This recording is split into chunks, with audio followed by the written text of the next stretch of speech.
হালিয়া থেকে সত্যি ব্যবসা শুরু করা যায়? বিশ্বাস না হলে দেখো, আমার ব্যবসার ভিত্তির প্রস্তুতের কাজ আজকে প্রায় শেষ।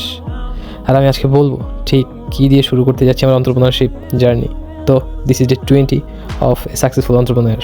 সফল হতে হলে প্রথমে লাগে হচ্ছে মাইন্ডসেট, দেন হচ্ছে গিয়ে টাকা। তো আমি কালকে বলছিলাম যে আমি কোনো একটা কিছু শুরু করবো, সেটারই আমি কাজ করতেছি। তো আমি শুরু করতে যাচ্ছি অবশ্য মুরগি পালন। হ্যাঁ, ঠিকই শুনছো, মুরগি পালন। তার জন্য আমার প্রথমত কী লাগবে? প্রথমত লাগবে হচ্ছে একটা ঘর, যেখানে আমার মুরগিগুলো রাখবো বা পুষবো। দেন হচ্ছে খাবার। সেই হিসাবে ফার্স্ট অফ অল আমার ঘরটাকে বানাইতে হবে। আমার আশেপাশে যা ছিল বাঁশ, টিন, ওইগুলো দিয়ে আমি একটা ঘর বানিয়েছি। আলহামদুলিল্লাহ, আমার ঘরের পিছনে আমার একটা খরচ করতে হয় না।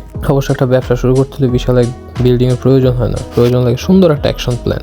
আমার তো অলরেডি ঘর তৈরি হয়ে গেছে, এবার পালা হচ্ছে ব্যবসার স্টক উঠানো। হ্যাঁ, এখন আমি কী জাতের মুরগি উঠাচ্ছি, তারপর হচ্ছে আমার কত টাকা এখানে ইনভেস্ট আছে, কত কী আছে, তারপর হচ্ছে আমি কোথা থেকে মুরগি আনতেছি, ওইগুলো আমি ইনশাল্লাহ নেক্সট ভিডিওতে বলবো। তো দেখা হচ্ছে কালকে। আল্লাহ হাফেজ।